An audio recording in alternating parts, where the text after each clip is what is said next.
సాకారుడై వృషభవాహనారూఢుడై ఉన్నటువంటి శివస్వరూపానికి మాత్రం కొమ్ములోంచి అభిషేకం చేయకూడదు.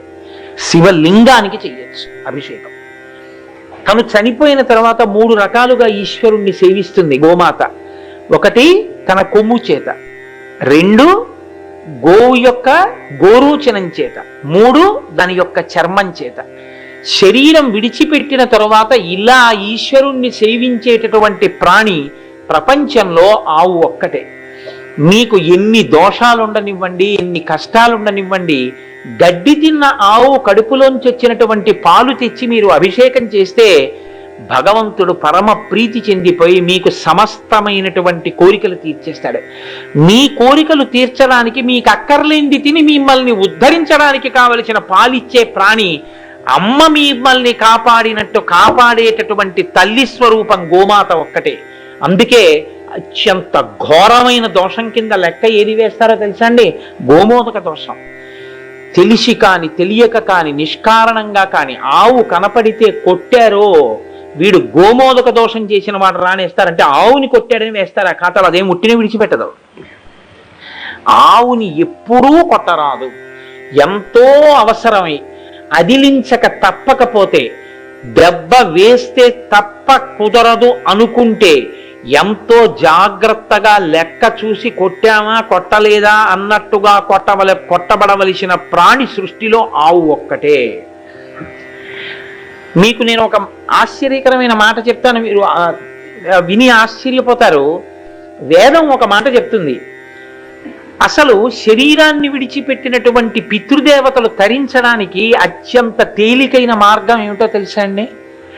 ఆవు యొక్క గంగడు రుద్దుకోవడానికి గరుకు స్తంభాన్ని నాటించడమే. తల్లిదండ్రుల పేరు మీద తల్లిదండ్రుల పేరు చెప్పి ప్రత్యేకించి దేవాలయాలకి అనుసంధానంగా ఉండేటటువంటి గోశాలల్లోకి వెళ్ళి గరుకు స్తంభాన్ని నాటితే ఆవుకి కంఠం కింద కొంచెం దురదగా ఉంటుందిట. దాని తోక వీపు వరకు అందుతుంది, ముఖం వెనక్కి తిరిగి విసిరితే ఈ పైన మూపురం వరకు అందుతుంది. కానీ దానికి కింద దురద పెడితే దానికి ఆ దురద గోక్కోవడం దానికి రాదు, తెలియదు. దానికి ఎలా గోక్కోవాలో తెలియదు. అందుకే ఆవు దగ్గరికి వెళ్ళి గంగడోలు అంటారు. ఆ మెడ కింద భాగం వేలాడుతుంటుంది. మీరు ఎప్పుడైనా నిమిరి వాసన చూసుకోండి, ఎంత సువాసన వస్తుందో, ఎప్పుడు స్నానం చేసిందా అనిపిస్తుంది. మీరు ఇలా అంటే ఆ గంగడోలు కింద అది వెంటనే కళ్ళిలా అరమోడ్చి ఇలా బాగా చాపుతుంది. చాపి చక్కగా ఇలా రాయించుకుంటుంది. ఆ గంగడోలు రాస్తేనే అంత తృప్తి చెందితే గరుకు స్తంభాన్ని గోశాలలో వేశారనుకోండి తల్లిదండ్రుల పేరు చెప్పి, అందున ఇవాళ మహళయ అమావాస్య, పితృదేవతలు సంతోషించే రోజు. కేవలం ఇది విన్నంత మాత్రం చేత సంతోషిస్తారు పితృదేవతలు. ఆ గరుకు స్తంభం వేస్తే గరుకు స్తంభాల దగ్గరికి వెళ్ళి ఆవులు తమ కంఠం కింద రాసుకుంటాయి. వాటికి ఎంత రాసుకోవాలనుకుంటే అంతసేపు రాసుకుంటాయి. అది రాసుకుని సంతోషిస్తే పితృదేవతల్ని నరకంలోంచి విడిపించేస్తారు. అంత శక్తివంతం గరుకు స్తంభం. పూర్వకాలంలో ఎక్కడెక్కడ గోశాలలుంటే అక్కడక్కడ ఈ రకంగా గరుకు స్తంభాలు వేస్తుండేవారు. అన్నిటికన్నా చాలా గొప్ప దీక్ష ఏమిటో తెలుసా? దీక్షా నియమాలు స్నానం చేసి శౌచంతో ఉంటాయి.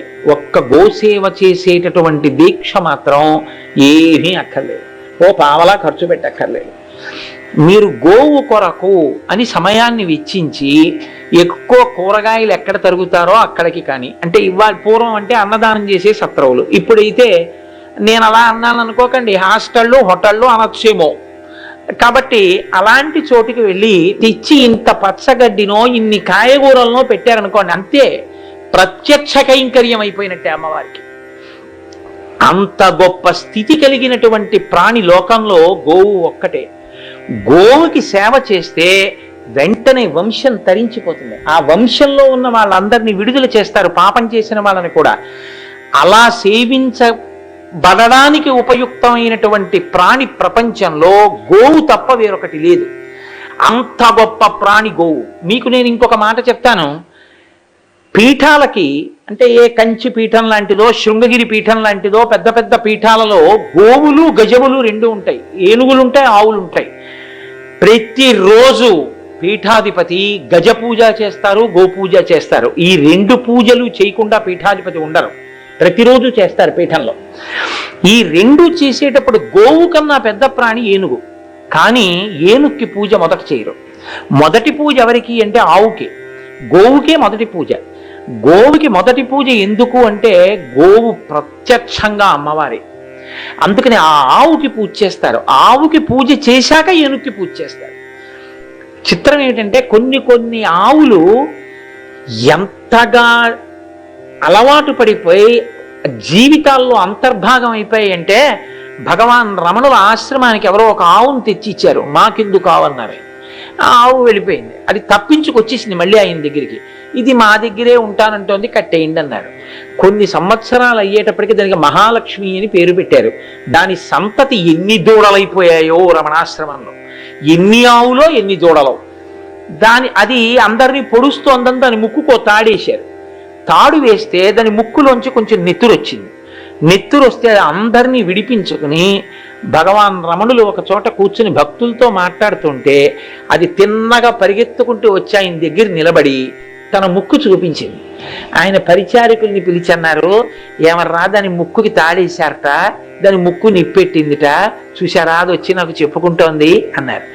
దానికి గోశాల కడదామని ముహూర్తం పెట్టి గోశాల వేస్తున్నారు. వేసి అంతా తయారు చేసి మహాలక్ష్మిని ఇందులోంచి అందులోకి పంపిద్దాం అనుకున్నారు. కట్టు విప్పేటప్పటికి అది దగ్గరికి వచ్చిన వాళ్ళని తోసేసి పరిగెత్తుకుంటూ రమణుల దగ్గరికి వచ్చింది. వస్తే ఆయన అన్నీ పట్టించుకునేవారు కాదు. వాళ్ళు పరిగెత్తుకుంటూ వెనకాల పట్టుకోవడానికి వచ్చారు ఆ మహాలక్ష్మిని. ఆయన అన్నారు, ఆగండి ఆగండి ఆగండి, ఎందుకు అలా పరిగెడతారు దాని వెంట అని. ఏమ్మా ఏమైంది అన్నారు. అది ఎంతో గారాబంగా ఆయన దగ్గరికి వచ్చి ఆయన ఒళ్ళో తల పెట్టుకుని ఆయన వంక చూసి ఏదో మూలిగింది. ఓహో, దానికి ఇల్లు కట్టారట కదా, గోశాల వేశారట కదా, దాన్ని ఇంట్లోకి ప్రవేశపెడతానంటున్నారట కదా. భగవాన్ ముందు నేనెళ్ళడం ఏమిటి, మీరు రావాలి, మీరు అడుగు పెట్టాలి, తర్వాత నేను ఎడతానంటోంది. వస్తున్నానమ్మా మహాలక్ష్మి అని ఆవుతో కలిసి ఆయన లోపలికి వెళ్ళారు. నేను యథార్థం చెప్తున్నాను, కావాలంటే మీరు సూర్యనాగమ్మ గారి లేఖలు చదవండి. ఆ మహాలక్ష్మి ప్రతిరోజు రమణులు కూర్చునుంటే కట్టుకొయ్య నుంచి విప్పగానే అది టీవీగా నడుచుకుంటూ లోపలికి వచ్చేసి మా స్వామి నాకడ్డేమిటన్నట్టుగా ఆయనకి ప్రదక్షిణం చేసి నమస్కారం చేసి వెళ్ళిపోయేది. ఆఖరణ దానికి ప్రాణోత్క్రమణం అయిపోతుంది. కొన్నాళ్ళు అయిపోయిన తర్వాత దాని శరీరం పడిపోతుంది. పడిపోతుంటే ఎవరేం పెట్టినా తినేది కాదు. అలా పడుంటే వచ్చి చెప్పారు రమణులకి, ఏం తింటలేదండి, ప్రాణం పోయేటట్టుంది దానికని.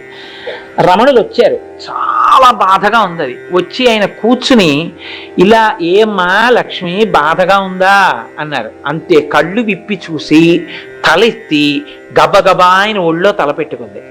ఆయన దాని గంగడోలు నిమురుతో, ఏం బాధ లేదమ్మా, చక్కగా శరీరంలోంచి విడిపోయి నువ్వు అనంతమైన ఆత్మగా నిలబడిపోతావు, నీకేం బెంగలేదమ్మా అని ఇలా ఒళ్ళు తడుగుతుంటే అలా కళ్ళు విప్పి రమణుల వంక చూస్తూ సంతోషంగా ఆయన ఒడిలో అది శరీరం వదిలేసింది. వదిలేస్తే రమణులు, అది చాలా గొప్ప ఋషి కారణజన్మురాలై ఇక్కడికి వచ్చిందని ఒక సన్యాసికి అంత్యేష్టి సంస్కారం చేస్తే ఎలా చేస్తారో అలా అంత్యేష్టి సంస్కారం చేసి రమణాశ్రమంలో దానికి సమాధి నిర్మాణం చేశారు. ఇప్పటికీ మహాలక్ష్మి ది కౌ అని రమణ మహర్షి ఆశ్రమం వెనకాతల సమాధి ఉంటుంది. నేను అరుణాచలం నాతో వచ్చిన వాళ్ళందరికీ తీసుకెళ్లి చూపించాను ఆ సమాధి. కాబట్టి ఆవులు అంత సేవించాయి. ఆశ్చర్యం ఏమిటంటే ప్రపంచంలో లక్ష్మీ స్థానం 5 చోట్లే ఉంటుంది. ప్రత్యక్షంగా మీరు వేసిన పువ్వు భక్తితో వేస్తేనే అమ్మవారికి అందుతుంది. కానీ మీరు పువ్వు ఇలా వేస్తే అందిపోయేది ఎప్పుడు అంటే 5 స్థానాల్లో మాత్రం లక్ష్మీదేవి స్థిర నివాసంతో ఉంటుంది. అవి లక్ష్మీ స్థానాలు, వాటి యందు లక్ష్మి ఉంటుంది. అందులో మొట్టమొదటిది నాకు జ్ఞాపకం ఉన్నంత వరకు 5 నాకు జ్ఞాపకంలో ఉన్నాయో లేవో, నేను ఎప్పుడో చదివాను. ఒకటి పద్మం, పద్మమునందు లక్ష్మి కూర్చుని ఉంటుంది. రెండవది ఏనుగు యొక్క కుంభస్థలం. మూడవది వివాహమైపోయినటువంటి ఆడదాని పాపట యొక్క ప్రారంభ స్థానం. అందుకే ముందు బొట్టు ఇక్కడ పెట్టుకోవాలా ఇక్కడ పెట్టుకోవాలా అంటే శాస్త్రంలో ముందు బొట్టు ఇక్కడే పెట్టుకోవాలి. ఇక్కడ పెట్టుకుని ఇక్కడ పెట్టుకోవాలి తప్ప అసలు ఇక్కడ బొట్టు లేకుండా ఉండకూడదు. ఇక్కడ బొట్టు లక్ష్మీ స్థానం, దాన్ని అలంకృతం చెయ్యాలి. నాలుగవది ఏనుగు యొక్క కుంభస్థలం. 5 ఆవు యొక్క వెనక తట్టు. ఆవు యొక్క వెనక ప్రాంతం లక్ష్మీదేవి యొక్క నివాస స్థానం. అందుకే గోపూజ చేస్తే గోవుకి ముందర కూర్చుని పూజ చేయకూడదు. గోవు ముఖానికి చందనం రాయొచ్చు, బొట్టు పెట్టచ్చు, మెడలో పూలదండ వెయ్యొచ్చు. రమణాశ్రమంలో గోపూజ చేస్తే వడల దండలు కట్టి గోవుల మెళ్ళల్లో వేసేవారు. అంత గొప్ప గోపూజ చేసేవారు. మనం కూడా చేద్దాం, ఏదో ఒకనాడు అంత వైభవోపేతంగాను చేద్దాం. కాబట్టి ఆ గోవుకి వెనక భాగంలో నిలబడి వెనక భాగంలో కూర్చుని పూజ చేస్తారు. ఈ గోపూజ ఎంత గొప్పదంటే సశాస్త్రీయమైనటువంటి గోపూజ కానీ చెయ్యగలిగితే గోవు యొక్క ఏ అంగమునందు ఏ దేవతలు ఉన్నారో చెప్తారు. అక్కడ పువ్వు వేస్తే వాళ్ళు అక్కడ కూర్చుని ఉంటారు గోవు శరీరంలో. ఎందుకంటే ఆవిడ గోమాత, అమ్మవారే.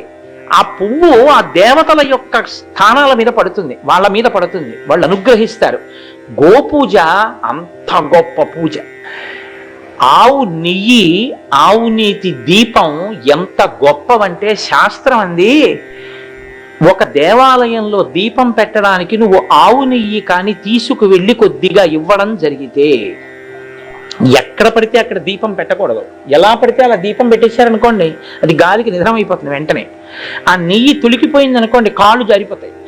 నెయ్యి దేవాలయానికి ఇమ్మని చెప్పింది శాస్త్రం. ఇస్తే దేవాలయం వాళ్ళు ఏం చేస్తారంటే అంతరాలయాల్లో దీపాలు వెలిగిస్తారు.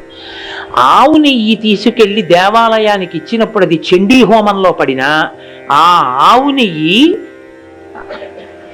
దేవాలయంలో దీపంగా వెలిగినా, మూడవది నేను చెప్తాను కానీ ఎవ్వరూ ఆ ప్రయోగం చెయ్యవద్దు. అమ్మవారి గురించి చెప్పేటటువంటి పూనికతో ఉన్నటువంటి పౌరాణికుడికి తినమని అన్నంలో వేసుకోమని ఆవు నెయ్యి ఇచ్చినా అది సాక్షాత్ అమ్మవారికే చెందుతుంది. తేలికగా తరించడానికి మార్గం ఏం చెప్పిందంటే ఆవు నీతిని ఇలా వినియోగించు అని చెప్పింది. అయ్యా చండీ హోమంలో వినియోగం చేయ. చండీ హోమం అంత శక్తివంతం. అసలు ఆవిడ కోపస్వరూపంతో ఉంటుంది. ఆ హోమం చేసి మీరు చూడండి ఎంత గొప్పగా జరుగుతుందో చండీ హోమం. ఇలాంటి అవకాశం జారవిడుచుకోకండి, మళ్ళీ రమ్మంటే వచ్చేవి కావు. మీరు ఒక్కసారి నిజంగా దుర్గా సప్తశతి మంత్రాలు వినండి. పచ్చివి దానిమ్మకాయలు, మంచి గుమ్మడి పండు, ఇలాంటివి కూడా ఒక్కొక్క మంత్రభాగం పూర్తవగానే అగ్నిహోత్రంలోకి వేసేస్తారు. కిందటి సంవత్సరం ఇక్కడ చండీ హోమం జరుగుతుంటే తెల్లబోయారు చూసిన వాళ్ళు. ఇంత పొగ రాకుండా ఇంతంత దానిమ్మ పళ్ళు వేసినా సరే అగ్నిహోత్రపు కీలలలో బూదైపోయాయి. అలా తీసుకుంది అమ్మవారు. దానికి కారణం మీ అందరి భక్తి. ఇంత భక్తితో కూర్చుంటారు కాబట్టి అమ్మవారు అలా తీసుకుంది చండీ హోమంలో. ప్రతిరోజు ఆ చండీ హోమంలో నెయ్యి పడినా, ఆ చండీ హోమంలో పదార్థాలు పడినా అమ్మవారు పరమప్రీతి చెందుతుంది. అందున శరత్కాలం శారదా నవరాత్రుల్లో చండీ హోమం అంత శక్తివంతం కనుక ఆవు నేతి దీపాన్ని ఇంట్లో వెలిగించు. తప్పకుండా ఆవు నేతి దీపాన్ని ఇంట్లో వెలిగిస్తే, కార్తీక మాసంలో ఆవు నేతి దీపాలు పెట్టండి అంటారు. ఎందుకు పెట్టమని చెప్తారు అన్నదానికి అసలు సైంటిఫిక్గా ఇంటర్ప్రిటేషన్ ఏముంది అన్నదాన్ని నేను ఒకసారి మా సూర్యనారాయణమూర్తి గారు వాళ్ళ ఇళ్ల దగ్గర కార్తీక మాస ప్రాశస్త్యము అని దాని గురించి ప్రసంగాలు కూడా చేశాను. ఆవు నీతి దీపం నుంచి వచ్చేటటువంటి వాసన హృద్రోగాన్ని కూడా పోగొడుతుంది. అంత శక్తివంతం, వాతావరణంలోకి వేడిక్కిస్తుంది. అంత గొప్ప శక్తి ఆవు నీతి ఎందుంది. ఆవు నెయ్యి శివలింగం మీద పడడం అంటే, భారతదేశంలో దక్షిణ భారతదేశంలో త్రిశూర్ ఒక క్షేత్రం ఉంది కేరళ రాష్ట్రంలో.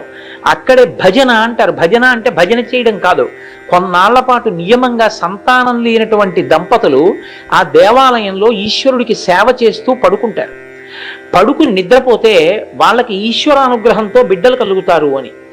అటువంటి గొప్ప త్రిశూర్ దేవాలయంలో కొన్ని వందల సంవత్సరాల నుంచి ఆవు నీతితో శివలింగానికి అభిషేకం జరుగుతుంది. మీరు పట్టికెడితే వాళ్ళు తీసుకోరు. అది మడి కట్టుకుని అత్యంత నియమనిష్టలతో ఆలయానికి సంబంధించినటువంటి వారే ఆవు నీతిని తయారు చేస్తారు. ఆవు నీతిని ఈశ్వరుడి కోసం తయారు చేయడం అంత గొప్ప దీక్ష. వాళ్ళు తయారు చేస్తే మీరు ద్రవ్యం ఇచ్చేస్తే మిమ్మల్ని ముట్టుకొనివ్వరు. వాళ్ళు మీ పేరు మీద పట్టుకెళ్ళి గుళ్ళోకి ఇస్తారు. గుళ్ళో మీ పేరు మీద అభిషేకం చేస్తారు. 200-300 సంవత్సరాల క్రితం అభిషేకం చేసినటువంటి నెయ్యి గడ్డలు కట్టేసి హిమాలయ పర్వతాల్లో మంచు ఎలా ఉంటుందో అలా ఉంటుంది శివలింగం మీద. మీకు ఆశ్చర్యం చెప్పమంటారా? ఇక్కడి నుంచి మీరు చూస్తే శివలింగం అదిగో ఆ మంటపానికి ఉన్న స్తంభం అంత లోపలకు ఉంటుంది. ఈ లోపల వరకు అన్ని దీపాలు పెట్టుంటాయి. శివలింగం చుట్టూ దీపాలు ఉంటాయి. ఎంత వేడిగానూ ఉంటుంది గుళ్ళో, కానీ ఇంత నెయ్యి కూడా కరగదు శివలింగం మీద, అలాగే గడ్డలు కట్టి ఉంటుంది. ఆ శివలింగం మీద ఎవరికన్నా నెయ్యి ప్రసాదం ఇవ్వాలి అనుకుంటే అర్చకులు తమలపాకుతో తీసి పట్టుకొస్తారు. పట్టుకొచ్చి చేతిలో పెట్టగానే కరిగిపోతుంది నెయ్యి కింద. ఆయుర్వేద వైద్యులు ప్రాణాంతకమైన వ్యాధులకి నిర్మూలనం చెయ్యవలసి వస్తే అందులో వాడవలసినటువంటి నేతిని త్రిశూర్ దేవస్థానం నుంచి తీసుకొస్తారు. అది కూడా ఎప్పుడు పడితే అప్పుడు ఇవ్వరు. త్రిశూర్ దేవస్థానంలో అర్చకత్వం చేసే అర్చకులు ఎంత నియమనిష్టలతో ఉంటారంటే, ఆ దేవాలయంలో అర్చన చేసేటటువంటి అర్చకుడు ఎప్పుడైనా ఈ దేవాలయంలో అర్చనకి వెడితే ఇంటికి వెళ్ళరు, వాళ్ళు దేవాలయంలోనే ఉంటారు. ఎప్పుడైనా ఇంటికి వెడితే మహారాజు అంతఃపురంలోంచి వ్యాహ్యాలికి బయటికి వస్తే ఎలా ఉంటుందో అంతటి ఉత్సవం కింద పెడతారు. అక్కడ ఏనుగుల పందాలు కూడా పెడతారు. ఎప్పుడైనా వెళ్ళండి త్రిశూర్, వెళ్ళి చూడండి నిజంగా ఆ వైభవం ఏమిటో, ఆ క్షేత్రం ఏమిటో. అక్కడ ఆర్యాంబ శివగురువు భజన చేస్తేనే మహానుభావుడు మన స్వామి జగద్గురువు శంకర భగవత్పాద స్వామి పుట్టారు అక్కడ. కాబట్టి అంత గొప్ప క్షేత్రం త్రిశూర్. నేను ఎంతని చెప్పను ఆవు గురించి, ఎంత చెప్పినా నా చిన్నతనంలో ఆవు గురించి వ్యాసం రాయమంటే ఏదో ఇంటి దగ్గర 10 వాక్యాలు చదువుకునే వాళ్ళం. ఇప్పుడు గోవు అంటే గోమాత అంటే అబ్బో ఏమి తల్లి ఆ గోమాత అని ఎంత పొంగిపోతుంటామో. కాబట్టి ఇంత గొప్ప పూజ గోపూజ. అయితే నేను గోవుకి సంబంధించినటువంటి కొన్ని విశేషాలు మీతో విజ్ఞాపన చేసి ఉన్నాను. ఇప్పుడు నేను మీకు ఒక ముఖ్యమైన విషయం చెప్తాను. భారతీయ వాంగ్మయంలో గోవుకి ఎంత దగ్గర సంబంధం ఉందో తెలుసా అండి? అసలు గోవుతో సంబంధం లేకుండా మీకు ఏమీ లేదు. నేను ఈ మాట అన్నాను కాబట్టి మీతో ఒక విషయం ముచ్చటిస్తాను. రఘువంశము అని కాళిదాసకృత కావ్యం ఒకటి ఉంది. ఆ రఘువంశంలో రఘువంశం కాదు, అది ఇక్ష్వాకు వంశం. ఇక్ష్వాకు వంశంలో దిలీపుడికి సంతానం కలగలేదు. భార్య సుదక్షిణాదేవి చాలా మహాపతివ్రత. సంతానం కలగలేదని బెంగ పెట్టుకున్నటువంటి దిలీపుడు గురువు అయినటువంటి వశిష్ఠుడి దగ్గరికి వెళ్ళాడు. నిజంగా రఘువంశం చదవాలి మీరు ఒకసారి, చదివితే ఆశ్చర్యపోతారు ఇలా ఉంటుందా గురుభక్తి అంటే అని. చాలా తక్కువ పరివారంతో పెడతాడు. గురువుగారి దగ్గరికి వెడుతున్నానని. తండ్రి మీ కోడలు అంటాడు. గురువుగారు అండవు. తండ్రి లాంటివాడు గురువు, కొడుకు లాంటివాడు శిష్యుడు. కాబట్టి తన భార్య కోడలు. అందుకని తండ్రి మీ కోడలు ఇప్పటి వరకు సంతానాన్ని కనలేదు, రాజ్యానికి ఉత్తరాధికారి లేడు.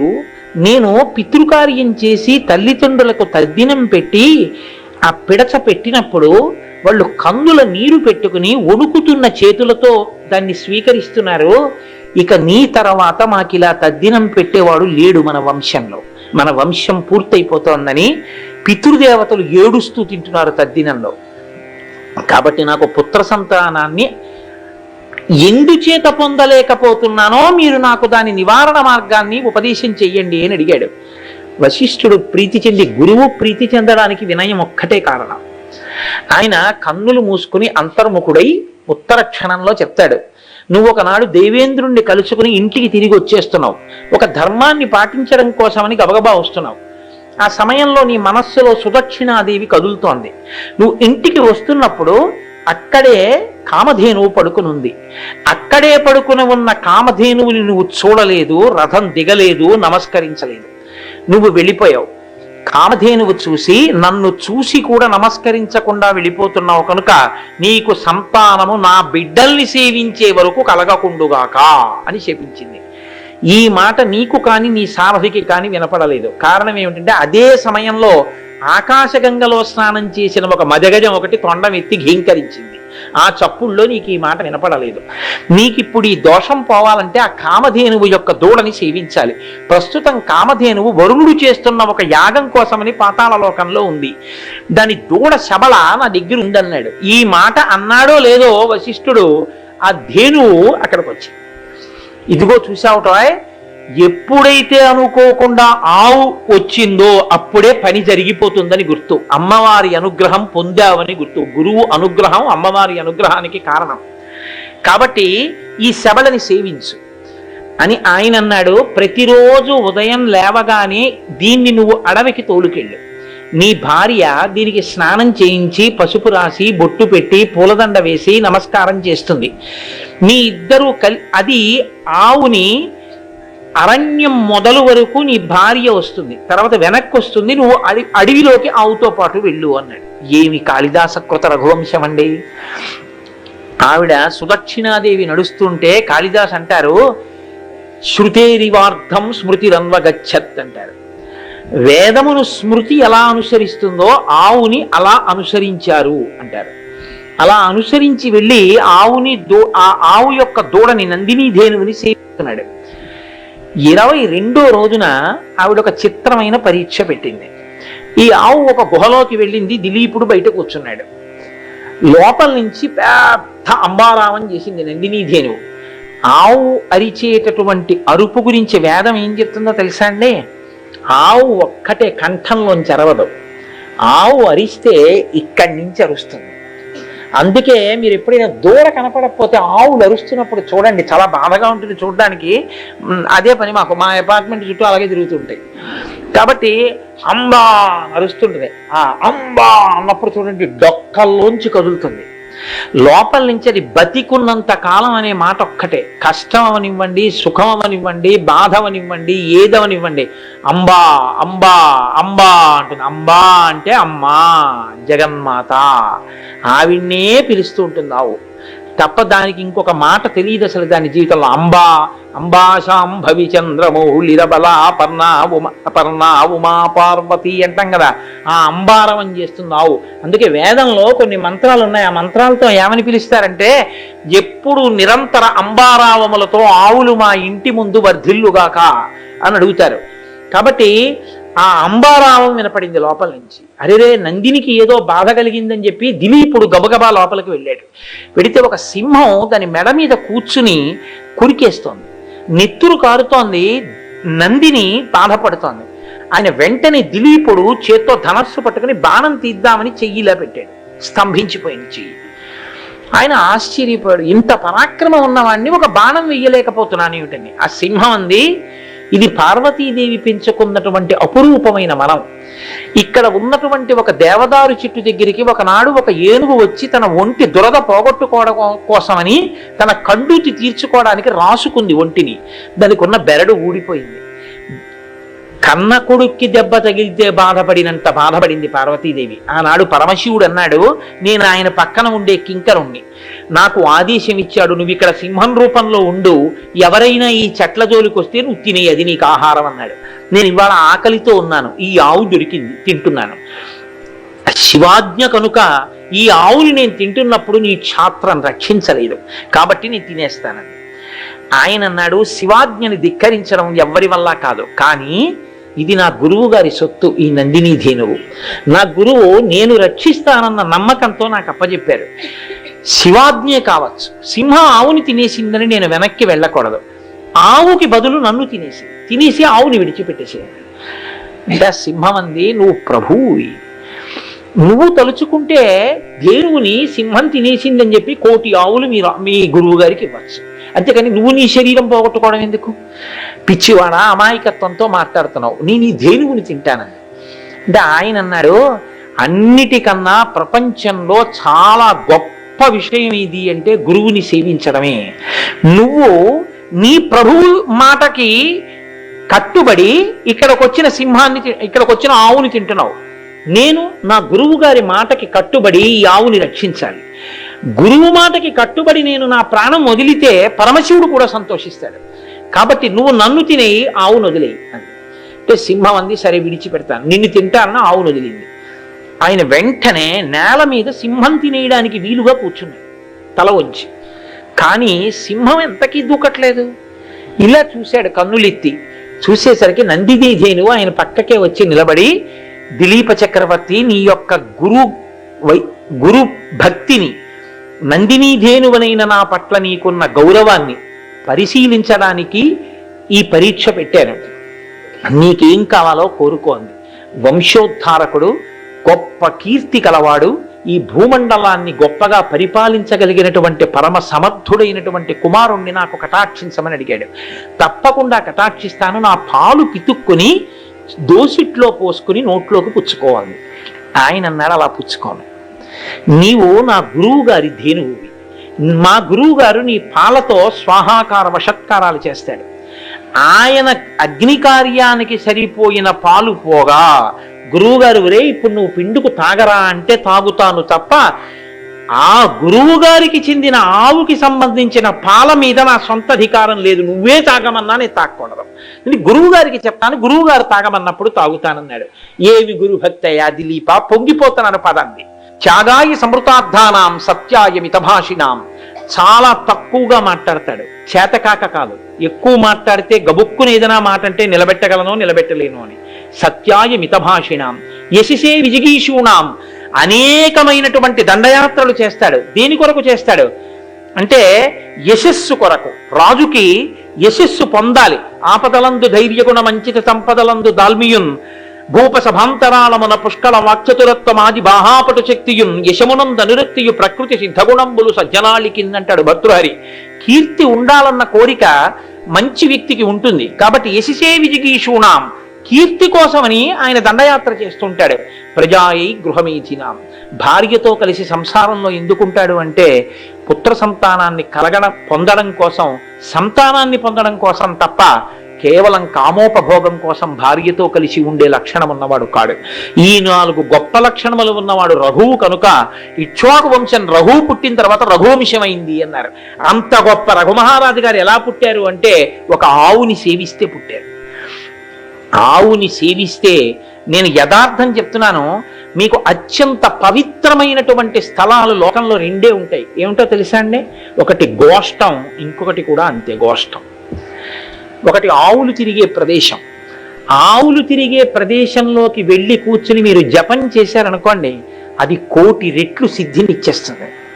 నేను అందుకే గుంటూరు శృంగేరి శారదాపీఠానికి ఉపన్యాసాలకు వెడితే ఎప్పుడూ ఆ గోశాలలోనే కూర్చుంటాను. నేను, నాతో పాటు మా ప్రసాద్ బాబు గారు ఆ గోవులన్నీ కడగడం, పసుపులు రాయడం, బొట్లెట్టడం, అందులో కూర్చుని విష్ణుసహస్రనామ స్తోత్రం చదువుకుంటూ ఉండడం, ఎప్పుడూ అక్కడే కూర్చుంటూ ఉంటాం ఎక్కువగాను. లేకపోతే ఆ బిల్వ వృక్షం కిందకి వెళ్ళి కూర్చుని జపం చేసుకుంటూ ఉంటాం. కాబట్టి 2 ఎప్పుడూ భగవద్భక్తితో రమించిపోయి భగవంతుడి గురించే మాట్లాడేటటువంటి నోరు, ఈ 2 పరమ పవిత్రాలు లోకంలో. కాబట్టి గోష్టం అన్నది అంత గొప్పది, ఆవుకి గోశాల కట్టడం అన్నది అంత గొప్పది. కాబట్టి ఇప్పుడు ఇంత గొప్ప వ్యక్తి ఎలా పుట్టాడు అంటే ఆవుని సేవించడం వల్ల పుట్టాడు. మీకు రామాయణ భారత భాగవతాల్లో ఆవుని సేవించి ధన్యులైపోయిన మహానుభావులు ఎంతమంది ఉన్నారో తెలుసా? భాగవతంలో అక్రూరుడు అని ఉన్నాడు. శ్రవణం కీర్తనం విష్ణోహ స్మరణం పాదసేవనం అర్చనం వందనం దాస్యం సఖ్యం ఆత్మనివేదనం అని భక్తి 9 విధములు. శ్రవణం అంటే వినడం, వినడానికి పరీక్షిత్. కీర్తనం శ్రీశుకుడు, విష్ణోహ స్మరణం ప్రహ్లాదుడు, పాదసేవనం తల్లి లక్ష్మీదేవి, అర్చనం పృథుమహారాజు, వందనం అక్రూరుడు, అర్చనం వందనం దాస్యం హనుమ, సఖ్యం అర్జునుడు, ఆత్మనివేదనం బలిచక్రవర్తి. 9 భక్తులకి 9 మంది ప్రతినిధులు. అందులో వందనం నమస్కారానికి అక్రూరుడు. అంత భక్తి అక్రూరుడికి ఎలా వచ్చింది అని అడిగారు. అడిగితే అక్రూరుడి తండ్రి పేరు శ్వఫల్కుడు, తల్లి పేరు గాంధిని. ఆ తల్లి, అక్రూరుడి తల్లి గాంధిని పుట్టక ముందు ఆ గాంధిని తండ్రి నేను ప్రతిరోజు ఒక గోవుని దానం చేస్తాను అని సంకల్పం చేసి 1 సంవత్సరం పాటు 365 రోజులు గోదానం చేశాడు. ఆ గోదానం చేస్తే ఆ అమ్మాయి పుట్టింది గాంధిని. ఆ అమ్మాయి కడుపున అక్రూరుడు పుట్టాడు. ఎందుకంటే తాతగారు చేసిన గోదానాల వల్ల. గోదానం చేసిన వాళ్ళ వంశంలో అక్రూరుడు లాంటి భక్తుడు పుడతాడు. అక్రూరుడు ఎంత భక్తుడో తెలుసా అండి? భాగవతంలో అక్రూరుడు కృష్ణుణ్ణి తీసుకురమ్మని పంపిస్తే ఎవరిని పంపించినా రాడేమోనని అక్రూరుడు మహాభక్తుడు కనుక ఈయన పిలిస్తే వస్తాడని అక్రూరుడిని పంపించాడు కంసుడు. నందవ్రజానికి వెళ్ళి తీసుకురా అని అంటే అక్రూరుడు వెళ్ళాడు. వెడుతూ అన్నాడు, శూరులు తొల్లియే విభుని శోభిత పాదనక ప్రభామళించేది భవాంధకారముల చిక్కక ఉందురు వట్టి దేవునిన్ వైరముతోటనైన గెలువన్నను పంపి శుభంబు చేసే నిష్కారణమైన ప్రేమగిది కంసుని పోలు సఖుండు కల్గునే అన్నాడు. ప్రపంచంలో ఎంతటి మహాభక్తులు, ఎంతటి జ్ఞానులైనా సరే ఏ పరమాత్మ యొక్క పాదములకు ఉన్నటువంటి ఒక వేలి గోటి కాంతి చూసి తరించిపోతారో అటువంటి కృష్ణ పరమాత్మ యొక్క కాలి గోటి కాంతి చూసి పొంగిపోయే అదృష్టం నాకు కలిగింది. ఆ కృష్ణుడిని తీసుకుని రమ్మని నన్ను పంపించాడు. ఏమి భాగ్యం, ఏమి భాగ్యం అంటూ వెళ్ళాడు నందవ్రజానికి. తీరా నందవ్రజంలోకి వెళ్ళి రథం మీద వెళ్ళిపోతున్నాడు. వెళ్ళిపోతూ వెళ్ళిపోతూ ఇంకా కొంచెం సేపట్లో నేను కృష్ణుణ్ణి చూస్తాను, గోధూళి వేళ అయిందన్నాడు. మీకు జ్యోతిషంలో లగ్నము అని ఒకటి ఉంటుంది, ఆ లగ్నాన్ని నిర్ణయం చేస్తారు. అందులో గోధూళి లగ్నము అనో లగ్నం ఇంకా ఏ జంతువుకి లేదది. సాయంకాలం వేళ ఆవులు మేత మేసి ఇంటికి తిరిగి వచ్చేటప్పుడు దాని డెక్కలకి పట్టిన దుమ్ము పైకి రేగినప్పుడు వచ్చేటటువంటి ధూళితో కూడుకున్నటువంటి వాతావరణము కలిగినటువంటి సమయమునకు గోధూళి వేళ అని పేరు. అదొక లగ్నం, గోధూళి లగ్నం అని. మీకు ఆశ్చర్యమైన విషయం చెప్పనా? ప్రపంచంలో కల్లా అత్యంత గొప్పదైన స్నానం ఏది అంటే గోవుల యొక్క డెక్కల నుంచి పైకి రేగిన దుమ్ము ఒంటి మీద పడ్డం. కృష్ణ పరమాత్మ అంత తన జన్మ అంత బాలకృష్ణుడిగా ఉన్నప్పుడు ఆవుల ధూళే ఒంటి నిండా పడుండేది.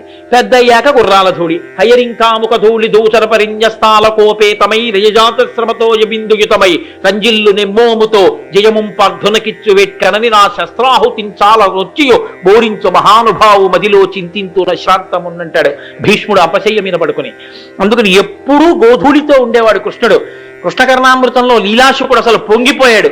గోధూళి ధూసరిత కోమల గోపవేషం గోపాల బాలక చతై రణుగమ్యమాలం సాయంతనే ప్రతిగృహం పశుబంధనార్థం గచ్చంతమచ్యుత శిశుం ప్రణతోస్మి నిత్యం అన్నాడు రెండు చేతులు ఎత్తి. గోధూళి ధూసరిత కోమల గోపవేషం, చిన్ని కృష్ణుడు, అమ్మ వేసిన కొప్పు, దానికో ముత్యాల సరాలు, అడవిలో కనపడిన పూలతీగ తీసి మెళ్ళో వేసేసుకునేవాడు, అమ్మ కట్టిన చిన్న పట్టుదట్టి, కాళ్ళకి పెట్టిన గజ్జెలు, దాని మీద కట్టుకున్న ఉత్తరీయం, అందులో దోపేసిన కొమ్మబూర, ఓ పక్కన వేణువు, చేతిలో ఓ కర్ర, ఇటు పక్క చేతిలో ఓ బూర. ఆ బూర ఊత్తి ఆవులన్నీ రావాలి, వాటికి పేర్లు పెట్టి పిలిచేవాడు. సాయంకాలం గోధూళి ధూసరిత కోమల గోపవేషం, ఆవులన్నింటి వెనకాల ఇంత చిన్ని కృష్ణుడు ఆవు వెనకాల వెడుతుంటే ఆవు కాలి మడమ దగ్గరికి వచ్చేవాడు.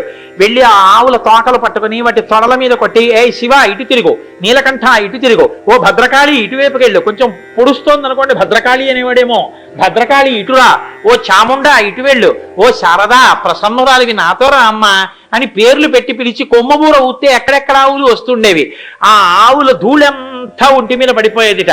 గోధూళి ధూసరిత కోమల గోపవేషం గోపాల బాలక శతైరనుగమ్యమానం. ఈ పిల్లలందరికీ సంతోషం ఏంటంటే ఆ చిన్ని కృష్ణుడు ఆడుతుంటే ఆయనతో ఆడతారు వాళ్ళు. అందుకని ఆ చిన్ని కృష్ణుడి వెనకాల వెళ్ళిపోతుండేవారు.